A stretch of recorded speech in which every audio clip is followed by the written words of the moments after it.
பாரதிய ஜனதா கட்சியினுடைய கைக்குள் விஜய் சென்று விட்டார் என்பது உறுதி செய்யப்பட்ட செய்தி. நேற்றைக்கு அவசரமாக ஒரு கூட்டத்தை விஜய் கூட்டியதன் மூலமாக பாரதிய ஜனதா கட்சியினுடைய தேசிய ஜனநாயக கூட்டணியில் அங்கம் வகிக்கப் போகிறார் விஜய் என்கிற செய்தி இறக்கை கட்டி பறக்குது. ஏன் டெல்லி போவதற்கு முன்பாக விஜய் மாவட்ட செயலாளர்களுடைய கருத்தை கேட்கணும்னு விரும்பினார்?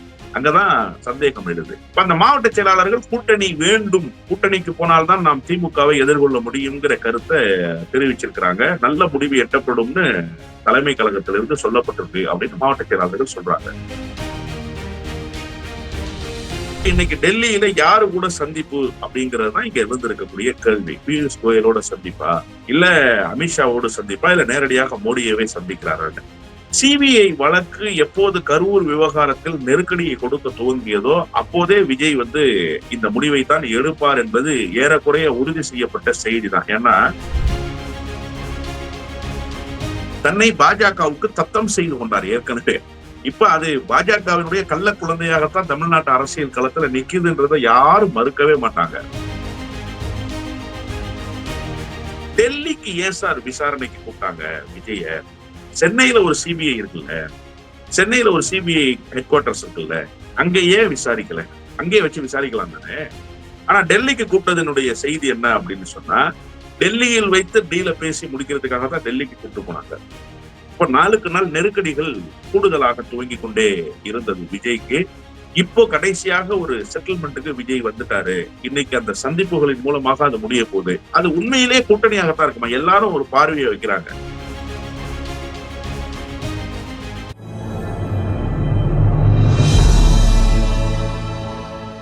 தமிழ் நியூஸ் நேயர்கள் கண்வணக்கம். இன்றைய சிறப்பு நேர்காணலில் நம்மோடு இணைந்திருப்பவர் திராவிட வெற்றி கழகத்தினுடைய முதன்மை செயலாளர் மரியாதைக்குரிய வல்லம் பஷீர் சார். சார் வணக்கம். வணக்கம் சார். திரு விஜய் அவர்கள் 3வது முறையாக அவருக்கு சம்மன் அனுப்பப்பட்டிருக்கிறது. டெல்லியில் சிபிஐ அலுவலகத்தில் ஆஜராகும்படி அந்த கரூர் வழக்கு சம்பந்தமாக. இப்போது அவர் இன்றைய கிளம்புகிறார். ஈவினிங்ல ஒரு தனியார் ஹோட்டல்ல அவர் தங்குறாரு அப்படின்ற ஒரு விவகாரம் இந்த கடந்த ஒரு 5-6 நாட்களாக கடுமையான ஒரு பேசுபொருளாக இருக்கிறது. அவர் என்டிஏல இணைய போறாரு, அதுக்குண்டான வேலைகள் நடந்து கொண்டிருக்கிறது. திடீர் மாவட்ட செயலாளர் கூட்டத்தில் கூட 98 மாவட்ட செயலாளர்கள் கூட்டணிக்கு ஆதரவு தெரிவித்திருக்கிறார்கள் என்றெல்லாம் பேசுபொருளாக இருக்கிறது. உங்களுக்கு கிடைக்கக்கூடிய சோர்சஸ் என்ன சொல்லுது? தமிழக வெற்றி கழக என்டிஏவுக்கு இணையறாங்களா? எப்படி பாக்குறீங்க? பாரதிய ஜனதா கட்சியினுடைய கைக்குள் விஜய் சென்று விட்டார் என்பது உறுதி செய்யப்பட்ட செய்தி. பாரதிய ஜனதா கட்சி எந்த வகையில் விஜய்க்கு வழிகாட்டப் போகிறது என்பதுதான் மில்லியன் டாலர் கொஸ்டின்.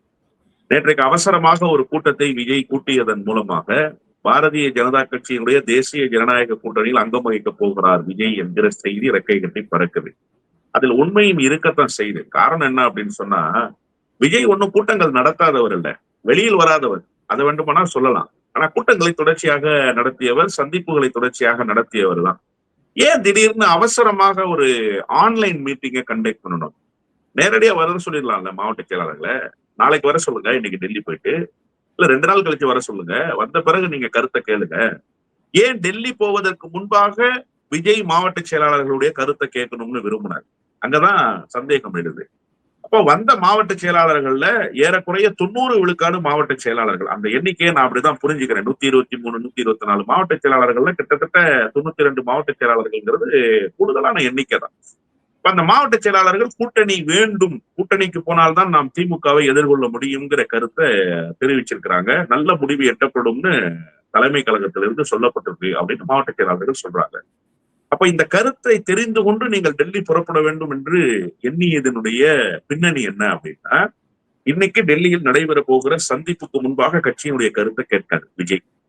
அப்போ இன்னைக்கு டெல்லியில யாரு கூட சந்திப்பு அப்படிங்கறதுதான் இங்க இருந்திருக்கக்கூடிய கேள்வி. பியூஷ் கோயலோட சந்திப்பா, இல்ல அமித்ஷாவோட சந்திப்பா, இல்ல நேரடியாக மோடியவே சந்திக்கிறார்கள்.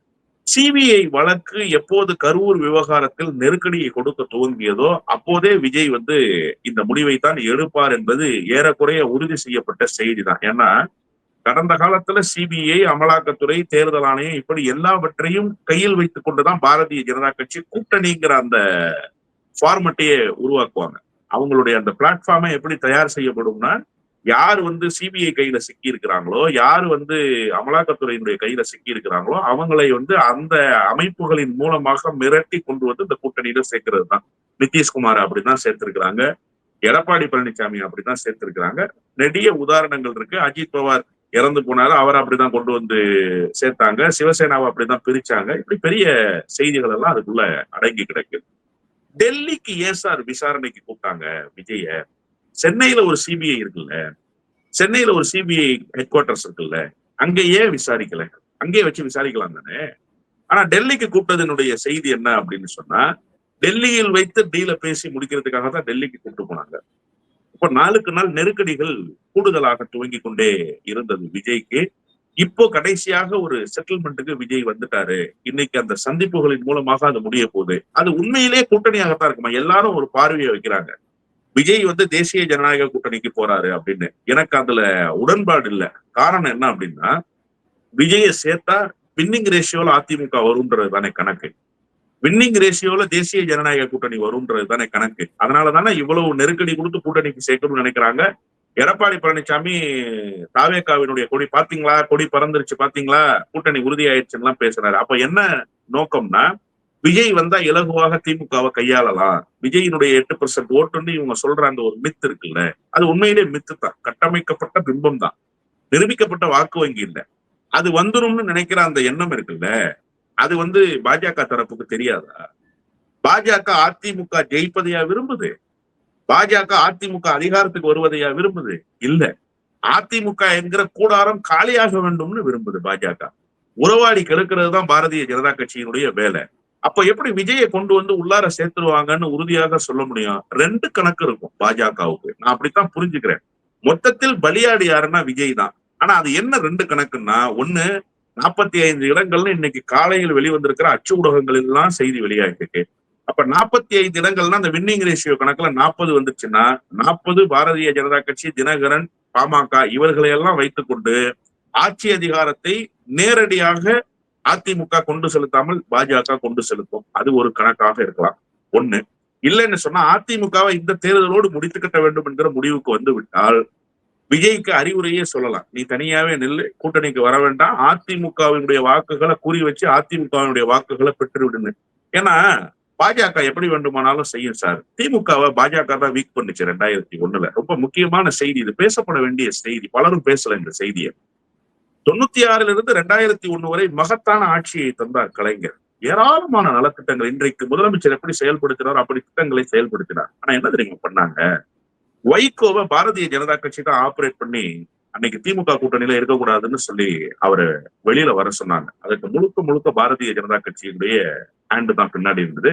அதே மாதிரியே வைகோ செஞ்சார். அதுக்கு என்ன ஆதாரம் சார்னா, வைகோ என்ன பண்ணாருன்னா, திமுகவை மட்டும் எதிர்த்து போட்டி, பாஜகவை எதிர்த்து போட்டியிடல சார். 211 தொகுதிகள்ல தான் போட்டிட்டார். 234 தொகுதி தானே, 234 தானே போட்டியிடணும். அவர் என்ன பண்ணாருன்னா, பாஜகவை எதிர்த்து நான் நிக்க மாட்டேன், எனக்கும் வாஜ்பாய்க்குமான ஃப்ரெண்ட்ஷிப் கெட்டு போயிடும், ஆனா எனக்கும் கலைஞருக்குமான நெருக்கம் கெட்டு போனாலும் பரவாயில்ல, அந்த நன்மதிப்பு போனாலும் பரவாயில்ல, தனித்து நிற்பேன், திமுகவை மட்டும் எதிர்த்து நின்னாரு. இப்ப விஜய் அந்த இடத்துக்கு வந்துருவாரோங்கிற ஒரு அச்சம் இருக்கு. பாஜக அழைத்து பேசுவதன் மூலமாக நான் பாஜகவை மட்டும் எதிர்த்து நிக்க மாட்டேன், அதிமுகவை எதிர்த்து நிக்க போறேன்ற முடிவை வந்துட்டாருன்னா, அப்ப அதிமுக ஆட்டோமேட்டிக்கா களத்துல காலி ஆகிற வேலையை, காலி செய்யற வேலையை செய்ய போகுது பாஜக. அதனால 2 திட்டத்தோடு தான் பாஜக விஜயை நோக்கி நகருகிறது, அல்லது விஜய் பாஜகவை நோக்கி நகருகிறார் என்றுதான் நான் புரிந்து கொள்கிறேன். எதுவாக இருந்தாலும் 2 நாளுக்குள்ள முடிவுகள் தெரிந்துவிடும். ஏன்னா இன்னும் நெடுங்காலம் போக முடியாது. ஏறக்குறைய நிறைவு காட்சிகள் எல்லா பக்கத்திலும் அரங்கேறி கொண்டே இருக்கின்றன. எனவே 2 நாட்களுக்குள் இது ஒரு முடிவுக்கு வரும். ஆனால் 100 விழுக்காடு பாரதிய ஜனதா கட்சியினுடைய கைக்குள் விஜய் சென்றிருக்கிறார் என்பது மறுக்க முடியாத உண்மை. இரு தரப்பும் அப்பட்டமாக மறுக்காத தன்மை இருக்குல்ல சார். பாஜக மறுக்காமல் இருக்கிறது வேணா நம்மளால புரிஞ்சுக்க முடியுது. பாஜக எதிர்பார்ப்பாங்க, அவங்க அலையன்ஸை விரிவுபடுத்த நினைப்பாங்க. ஆனா தமிழக வெற்றி கழகம் அப்படி அல்ல. அவங்க கொள்கை எதிரின்னு ஒரு பிரகடனப்படுத்தியிருக்காங்க, அரசியல் எதிரின்னு ஒரு பிரகடனப்படுத்தியிருக்காங்க.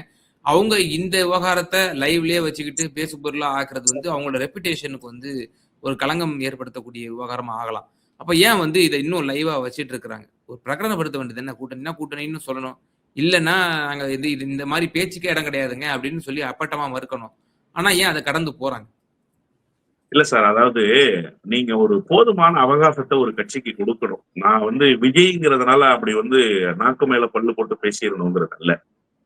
பக்குவப்பட்ட கட்சிகளே சில செய்திகளை லைவ்ல வச்சுக்கிட்டு அரசியல் காய் நகர்த்துறப்போ, இது இப்போதுதான் தவழுகிற பிள்ளை.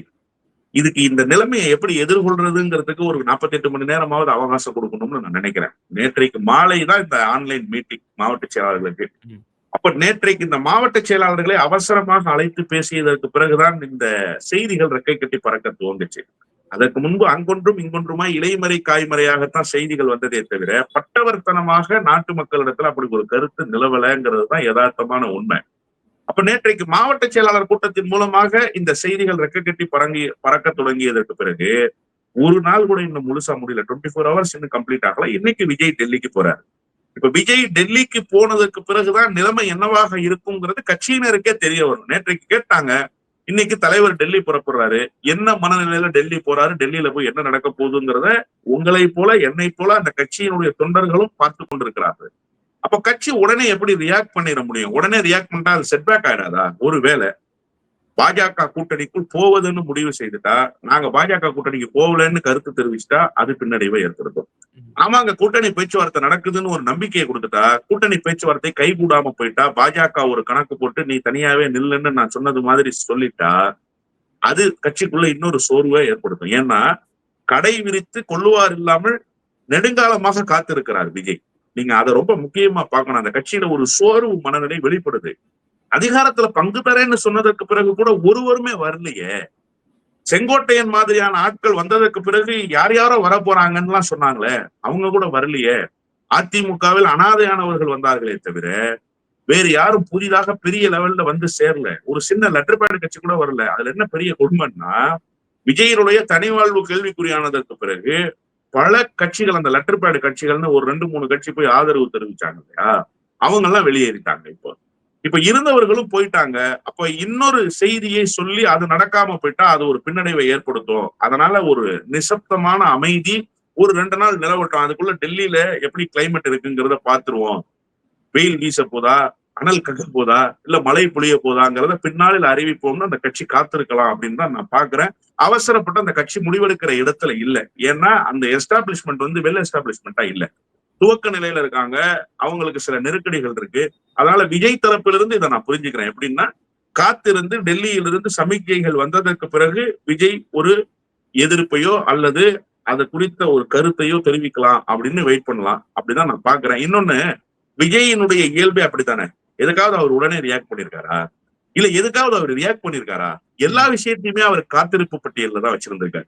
அது அப்படியே காலப்போக்குல மறைந்து போக செய்கிற வேலையை தான் செஞ்சிருக்காரே தவிர ஒரு இடத்தில் கூட அவர் கருத்தை வெளிப்படுத்தியவராக இல்லை. அந்த வகையில் இதற்கும் கருத்தை வெளிப்படுத்தாமல் இருக்கிறார்னு தான் நீங்க புரிஞ்சுக்கணும்.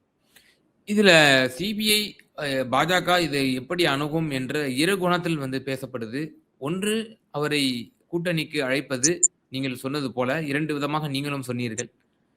கூட்டணிக்கு அழைப்பது இல்லை என்றால் தேர்தலை களத்தை விட்டே அவர் செல்வது என்கிற ஒரு விஷயத்தை தான் முன்வைப்பாங்கன்னு சொல்லி ஒரு பிரபல வலதுசாரி சிந்தனையாளர் இந்த கருத்தை முன்வைக்கிறார். அவர் ஏற்கனவே சசிகலா விவகாரத்தில் ஒரு கருத்தை ஆணித்தரமாக சொன்னார். குருமூர்த்தியை தாண்டி எங்களோட கருத்து இது நடந்துச்சு அப்படின்ற விஷயத்த சொல்லக்கூடியவர். இப்போ அதே ட்ரீட்மெண்ட், சசிகலாவுக்கு கொடுத்த ட்ரீட்மெண்ட்டே இப்போ இவருக்கும் கொடுப்போம் அப்படின்ற மாதிரி பிஎம்ஓக்கு நாங்கள் சொல்லியிருக்கோம் அப்படின்ற விஷயம்லாம் சொல்றாங்க. அரசியலை விட்டே அப்புறப்படுத்துவதற்கு பாஜக தயாராகி கொண்டிருக்கிறதா அப்படிங்கிற ஒரு கேள்வி இருக்கு. அதாவது விஜயினுடைய அரசியல் வரவு யாருக்கு பலன் அளிக்கும், யாரை அது பாதிக்கும், இந்த 2 கம்பாரிசனுக்குள்ள நீங்க வந்தீங்கன்னா பாஜக என்ன செய்ய போகுதுங்கிறத எளிதாக புரிஞ்சுக்கலாம். பாஜகவுக்கு எல்லாமே கணக்குகள் தான். பாஜக ஒன்னும் ஒரு கட்சியை திடீர்னு மிரட்டி தன்னுடைய வலைக்குள்ள சிக்க வச்சிடாது. இன்னொன்று, ரொம்ப நிதானமாக அந்த கட்சிகளை பயன்படுத்தும். இப்ப விஜய் தேர்தல் களத்துல நிக்கிறதுனால பாஜகவுக்கு ஏதாவது பெரிய பாதிப்பு இருக்கா? பாஜகவினுடைய எதிர்ப்பு வாக்குகளைத்தான் அவர் பிரிக்கிறாரே தவிர பாஜகவினுடைய ஆதரவு வாக்குகளை எங்காவது ஒரு மூலையிலேயாவது சேதாரப்படுத்துவாரான்னு கேட்டா ஒரு சின்ன புள்ளி அளவு கூட அவர் பாஜகவினுடைய வாக்குகளை காயப்படுத்தல, கட்டாயப்படுத்தி பெறல. அப்ப ஏன் பாரதிய ஜனதா கட்சி இப்படிப்பட்ட ஒரு முடிவை எடுக்கணும்? இன்னொன்று நீங்க நல்லா புரிஞ்சுக்கணும்.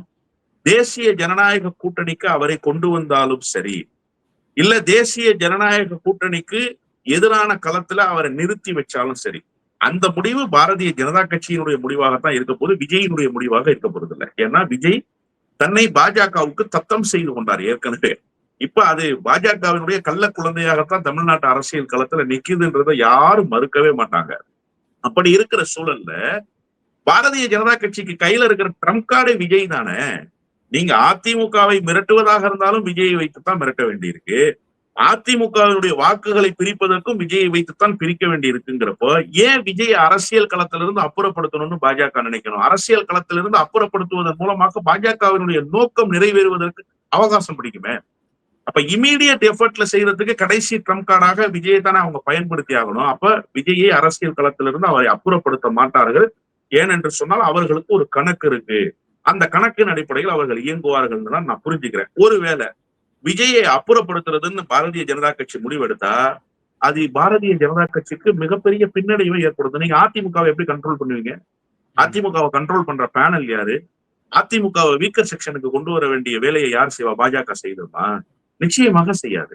இன்னொரு விஷயம், நாளைக்கு ஒருவேளை எடப்பாடி பழனிசாமிக்கு ஒரு 75-80 இடங்கள் கிடைச்சிட்டா எடப்பாடி பழனிசாமிக்கு யாரை வச்சு கடிவாளம் போடுவீங்க? பாஜகவால கடிவாளம் போட முடியுமா? பாஜக மிரட்டலாம், ஆனா அரசை கொண்டு செலுத்துவதற்கான கடிவாளத்தை போட முடியாது. ஏன்னா இவங்க அதுல மைனர் பார்ட்னர் தான், மேஜர் பார்ட்னர் கிடையாது.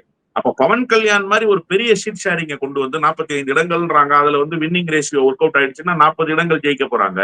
அது ஒர்க் அவுட் ஆகாது, அது வேற செய்தி. ஒர்க் அவுட் ஆனா இவங்க போடுற கணக்குக்கு ஒர்க் அவுட் ஆனா அப்ப விஜயை வைத்துத்தான் தேர்தல் கணக்கை பாஜக செய்யும். அதனால விஜயை தேர்தலில் இருந்து அப்புறப்படுத்துகிற வேலையை ஒருபோதும் பாஜக செய்யாதுன்னு தான் நான் வந்து பாஜகவினுடைய பயணத்தின் வழியாக புரிந்து கொள்றேன். நிச்சயமா சார், பல்வேறு விவகாரங்கள்ல எங்க நேரலுக்கு ரொம்ப தெளிவா உங்களோட கருத்துக்களை பகிர்ந்தீங்க. ரொம்ப நன்றி. நன்றி.